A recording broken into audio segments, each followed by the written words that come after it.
Maybe you know, 90 minutes south of Florida is the poorest country in the Western Hemisphere.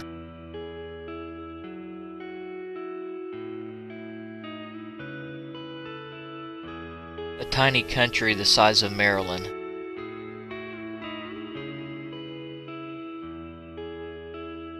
Home to over 9 million people.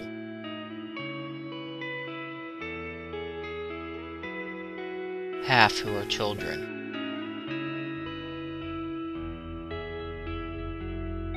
A country where the average person makes $1.25 a day.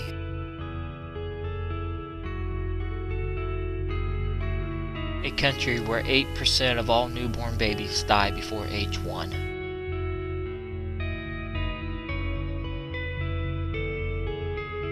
A country where only 50% of those over the age of 15 can read.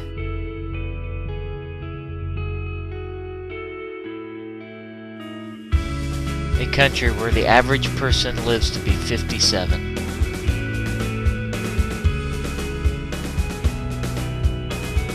A country that was hit by all 4 major hurricanes last year.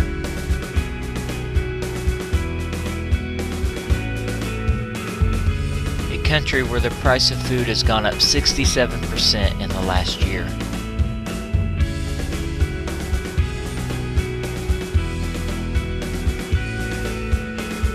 What you're about to see is some footage from a trip in November of this last year that I led. One of our team members was Belinda Letchenberg, who's a friend of mine and is also a nurse for your hospital. She led a medical clinic that we did over a couple of days in a couple different places. The footage that you're about to see is some of that of the clinic.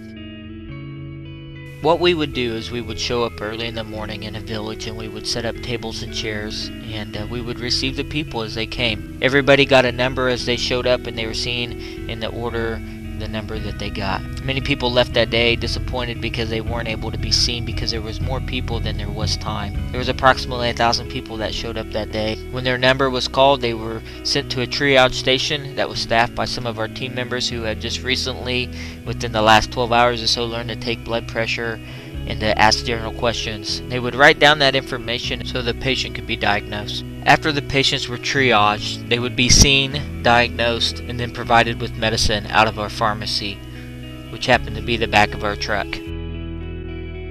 We bought as many antibiotics and ringworm and scabies medicines as we possibly could.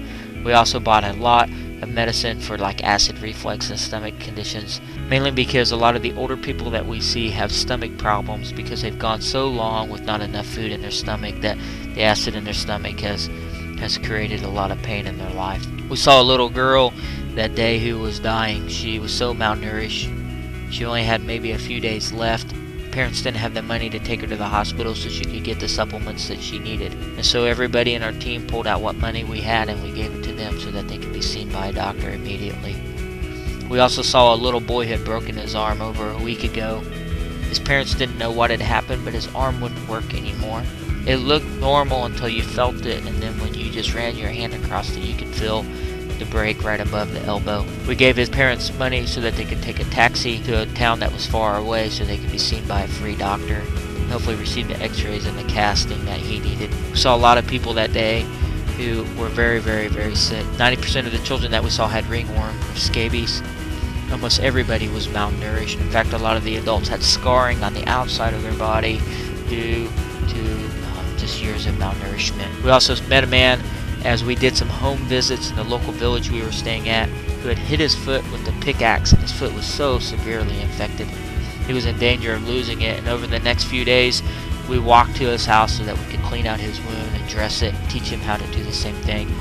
This man was not going to go see a doctor because he didn't have the money, and most of the people that we saw had never been to a real doctor or a real hospital. They had just gone to country doctors that had treated them the best that they knew how. In the United States, there's 1 hospital bed for every 1,000 people approximately, but in Haiti there's 1 hospital bed for every 10,000 people. The need is great and the people there are desperate. Any help that you might be able to give to the people of Haiti would be greatly appreciated. Thank you so much for your time and your willingness to consider helping the great people of Haiti.